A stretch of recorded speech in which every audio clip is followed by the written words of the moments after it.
I knew that I wanted to be a pink demon. I wanted to be a hot pink demon, and I also did not know that demons were not a playable race. And I was like, Brennan, let's figure it out. And he was like, absolutely. And that's the pretty much beginning and the end of Tyranny as a design. Welcome to the Character Sheet, your home for fantasy and TTRPG news. And today we have an amazing guest. She is one of the new members of Critical Role Campaign 4. The pilot behind the ever-popular Tyranny. It is the one and only Whitney Moore. Thank you so much for joining us. Hey, Pete. Thanks for having me. I'm so excited.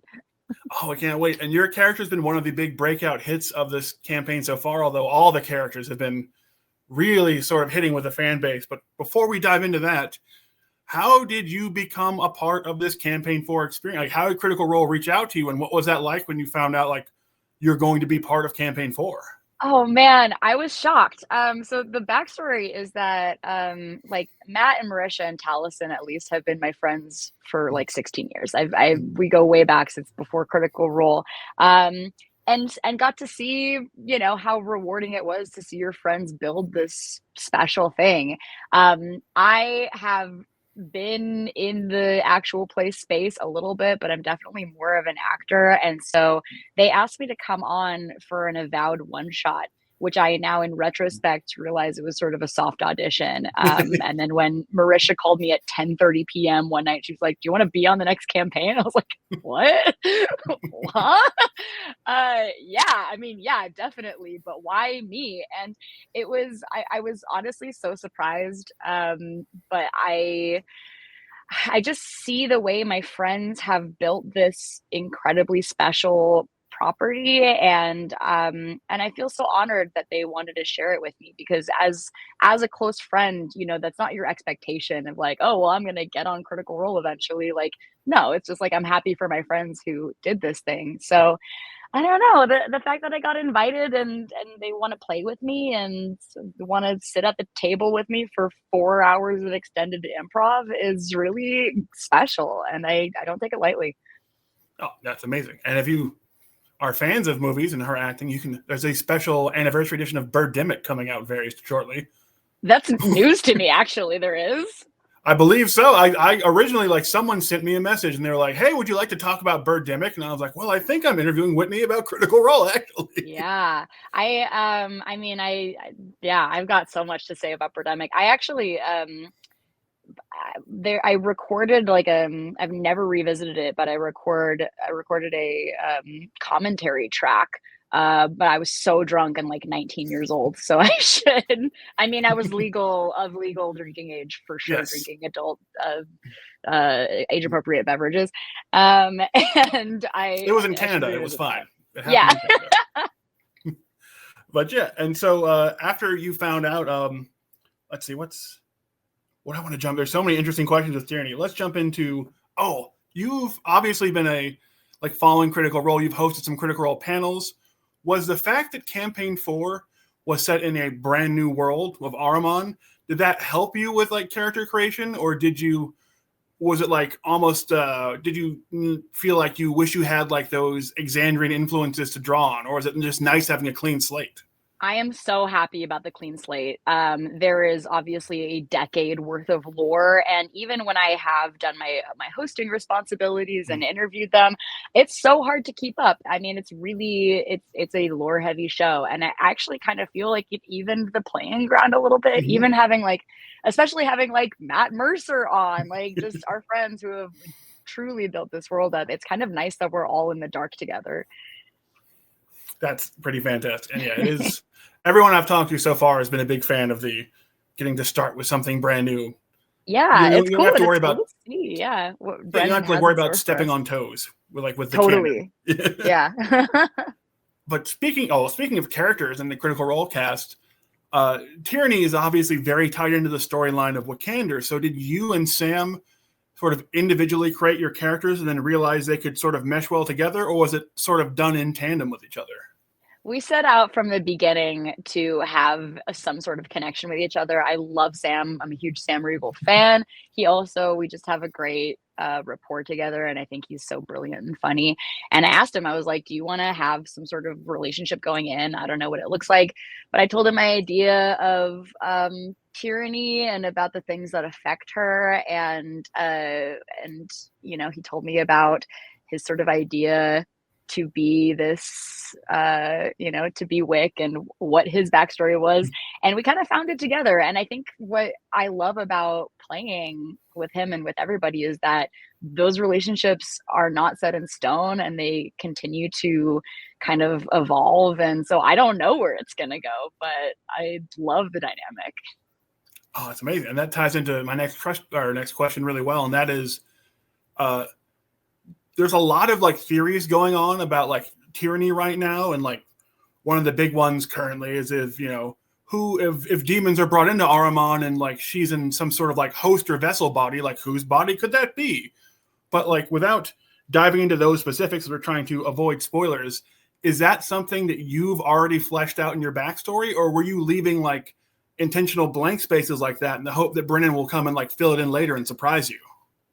I gotta say, dude, the lore that Critters sort of like the guesses, the detective work, it's so impressive to me.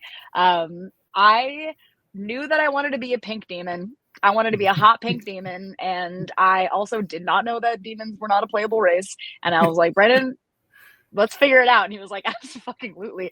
And that's the pretty much beginning and the end of Tyranny as a design.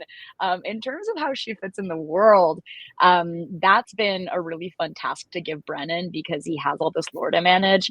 And also something that we're continuing to talk about is what are the implications, you know, demons are sort of running free in Araman, and what does that mean? What does that mean for me as a demon moving in the world? How am I treated? There's lots to chew on. Yeah, that's amazing. And then I guess as a demon and a warlock, and with classically warlocks, like their oldest pack, like the first pack for a warlock ever revealed was like the demonic pack, the fiend pack. But if you are already a demon and a warlock with a fiend pack, does that just sort of make like hell like a pyramid scheme? Is like, does tyranny have like a garage full of unsold Herbalife and there's like demon princes rolling around with Ferraris? That would be truly demonic, honestly. And you know, I bet I can get Brennan in on this when I say capitalism is the most demonic thing in the world.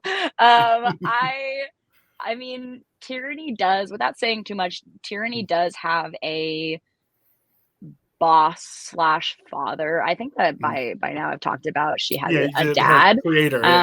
Yeah, and so there is a bit of a hierarchy, but it's also something that's I'm really enjoying seeing it unfold because there's this conversation between like, okay, tyranny has been around for 6 months on this particular plane, but she's made of ancient archetypal energy, and you know the archetype she represents has not been revealed yet, but there is a sort of like, where did she come from? What is she made of? What exactly, like, was it just mud and sticks and rocks and hate, or is there something more concrete? That's another fantastic answer.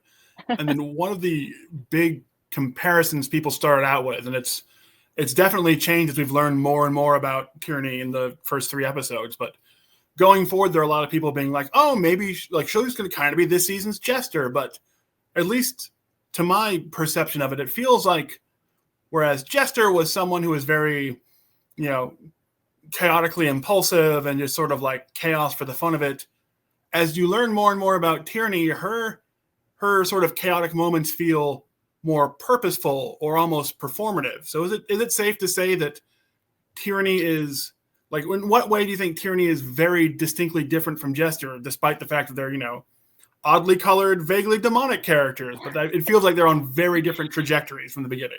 Yeah, I think the comparison is definitely easy to see in the first episode because Tyranny comes into this funeral that, you know, she doesn't really know how to act, and she's sort of like the chaos amidst all of this, you know, really somber energy.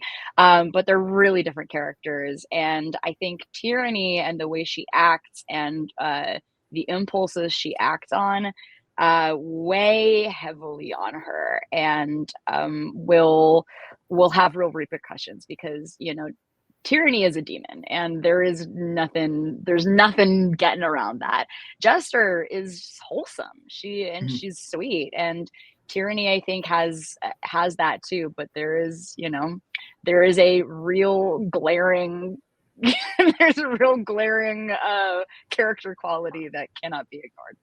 Yes, there's a very fun aspect of Tyranny where you're kind of the entire time you're thinking like, what is the mask and what's behind the mask, and like, where is that line? Does that line even exist? And it's been very fascinating, especially in episode 2 and 3, to watch that keep progressing. But speaking of episode 3, you guys, you and Wicander joined 3 others, Tayor and Symbol and Cadigan, as the first official table, as a soldiers table. Did you know which table you wanted to play going in? And was that another decision you made with Sam, or did you both just come to it independently? Both of us were like, we're soldiers? Wait. What? It was so funny. I think in the announcement video, you hear Brennan talk about like the way that he kind of lumped everybody's play style in, and I was like, sure. You know what? We'll call ourselves soldiers. I think that what it boils down to, besides obviously like there's, everyone's adults and a lot of people have kids and there's scheduling stuff involved, is I think the soldiers are going to be out in the world and out in, and that's something that I definitely expressed to Brennan, was like, I want to meet people. I want to be on an adventure. Plus, I think in the back of my mind, there's a little bit of like, okay, Sam and I are a duo, and we will be doing what we're doing at any table. So we're just going to be rolling with the literal punches, I'm sure. Well, and speaking of you and Sam being a duo, which kind of ties into this question, is I think is this your first time playing under Brennan as a DM? Yes. Yeah. So he has a propensity for inflicting the most emotional damage possible at the least expected times. Are you prepared for that level of sort of emotional conflict that could be brought up? And what happens if part of that includes finding a way to separate Wicander and Tyranny somewhere down the line? Pete, I'm begging for it. I'm dying for it. I'm a big crier. I mean, Tyranny, without saying too much about her background, like she's doomed. Like there's so much pain that is going to be explored, and so I know I'm in very good hands with Brennan to twist the knife. And that's, as actors, that's catharsis for us. And I really do. I mean, I've thought about being separated from Sam, and I really don't want it to happen, but I think that, that's how characters evolve. Maybe it'll happen. Like we have to be prepared for it. And I just really trust Brennan, and I trust the rest of the team to know when the decision is right. Cause we will be jumping around, and who knows what's going to happen. It's so crazy that I don't have any real answers, because I'm like, I don't know what's going to happen as much as you don't know what's going to happen. Well, I guess speaking of like not knowing what's going to happen and like surprises, what has been the biggest surprise for you with your time at the table, in terms of like maybe the character someone brought to the table or an event that's happened so far in the first 3 episodes? Like what moment like sticks out to you the most so far? Sir Julian and his dad. That was a great moment. That was wild. I mean, everything. Brennan is so good at. I told him that after that episode, I was like, you're just casually dropping death metal lyrics. Like his entrenched skull was ripped out of the flesh. And I'm like, yeah. Like, it's so like, we need some blast beats behind it. Stat. He's so good. But you know what? On a more tender side, I'm surprised at how much, and I shouldn't have been surprised, but I was, after focusing for so long, and again, to my point earlier of like wanting to do a good job and not embarrass my friends for hiring me, I've been focusing so much on doing a good job that I kind of forgot when I sat down that I was like, oh, this is a fun game and I'm having fun with my friends. And that's the whole point. Amazing. And then before the lightning round, one more question, and that is, Brennan basically warned all of you guys at the start that this could be a potentially lethal campaign. Do you have your backup character ready to go in case things go bad? No. I have some loose ideas, but I mean, especially like after after seeing all of the fan art of Tyranny, I'm such a visual arts fan. I've been seeing some of the best art I've ever seen, and I'm like, I don't want Tyranny to die. I'm so attached to this character now, so I know it's gonna hurt if she dies, but I'm willing it into non-existence that she does, because I don't have any backups. Oh, amazing. I was like, you might need one. When we talked to Brennan last week, he was like, it's been a long time talking about how resurrection magic just like is not a thing that can happen in Araman. He's so mean to us. God. But yeah, well, hopefully Tyranny will stick around for a long time, because she's one of the more fascinating characters early on, and like there's just so much more to her. I love her so much, and I'm happy people are vibing with her. Yeah, she's been pretty great. And then, like all of our interviews with the Critical Role cast, we like to end with a quick lightning round. And because we found out in episode 2 and 3 how deeply involved in the affairs of the Halavar family Tyranny was, this lightning round is called Affair or Affair. And you have to tell me if something is an affair, as in like an incident, the Thomas Crown affair, a gate of some kind, or affair as in a festival. So I will give you a phrase, and you have to tell me if it's an affair, or we'll say a festival, because otherwise you would be saying an affair or affair, which will be very confusing to everyone. And perhaps is a self-limiting aspect of this thing I should have thought of before. So first off, petticoat. Is petticoat an affair or a festival? I would say you have an affair in a petticoat. The petticoat affair was involving the cabinet of President Andrew Jackson. Oh. and the undue influence of a socialite in the 1830s. Did she have an affair in a petticoat? Because I feel like no, it was just called the Petticoat Affair. Oh, wow. Okay. It was, she apparently handpicked some cabinet members for Andrew Jackson. I immediately chose to not play the game at all and say a different thing. So let's do better this next round. It worked.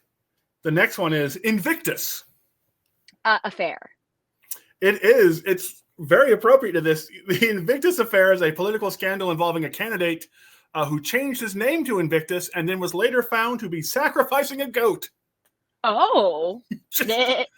Good old 1900s era politics. People are still doing wild shit like that. They're still wild shit. Next one, belly button. Affair. The belly button is a festival. Oh. It is also known as the Hokai Hesu Matsuri Festival, or the Belly Button Festival of Japan, based in the city that is called Japan's Belly Button, which I believe is Furono. Do people take their belly buttons out? Because that's cute. Yeah, people literally show up to this festival. They pull their shirts over their chest, and they paint faces on their bellies. Wow. Yeah. Bucket list. New bucket list item. Next one, whiskey ring. Affair or festival? A festival?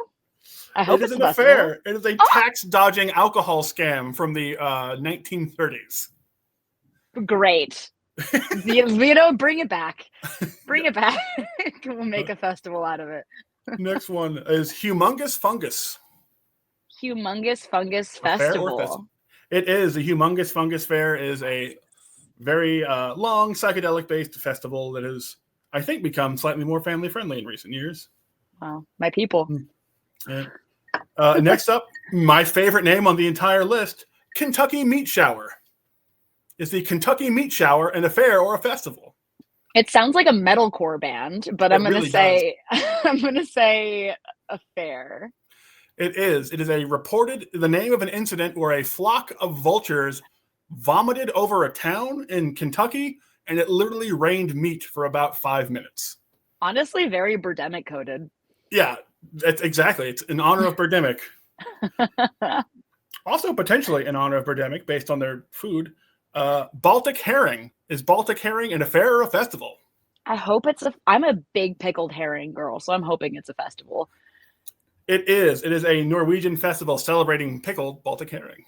Yes! Oh my god, I gotta go. I'm Danish, and we love our pickled fish. It's so good. I have been to a Baltic herring festival with my family, Do you like pickled herring? I love it. Yeah, my family's all Scandinavian, so we love it. Hell yeah. All right. And the very last one, my second favorite name on the list, Frozen Dead Guy. Is Frozen Dead Guy an affair or a festival? I wish it was a festival, but I'm going to have to say affair. It is, in fact, a festival. Although you could argue it was based on an affair. It's a festival based on a Colorado town finding a frozen Norwegian man in a cave in like the late 1800s and deciding to celebrate that day every year with a fun festival. It's called Frozen Dead Guy? It's called Frozen Dead Guy, and it was later changed to Frozen Dead Guy Days because they made it more than a single day. So if you want multiple festivals, you go to Frozen Dead Guy Days in Colorado. That's the kind of famous anonymity that all character actors want, where it's like, who is this person? I don't know, but there's a whole ass holiday named after them. It's like the Stanley Tublowski of character actor festival holidays. Yeah. Oh man, that movie. What would he call? He made a movie about himself called like "You're That Guy in That Thing" or something. That was such a good documentary. Oh, cool. All right, well, we're done with the lightning round. Whitney Moore, thank you so much. If you want to see more of Whitney, just keep watching Critical Role Campaign 4. It just keeps getting better and better. Also, you probably watched the video yesterday, which was literally about tyranny, which is a hilarious coincidence that I forgot when I was planning this interview. We're going to have back-to-back different tyranny videos on the channel. Incredible. Tyranny takeover, but not the bad kind. Exactly. And so, Whitney Moore, thank you so much for joining us. Viewers at home, do the liking and the subscribing, and we will be back with more of the character sheet tomorrow. Thank you so much, Whitney. Thanks for having me.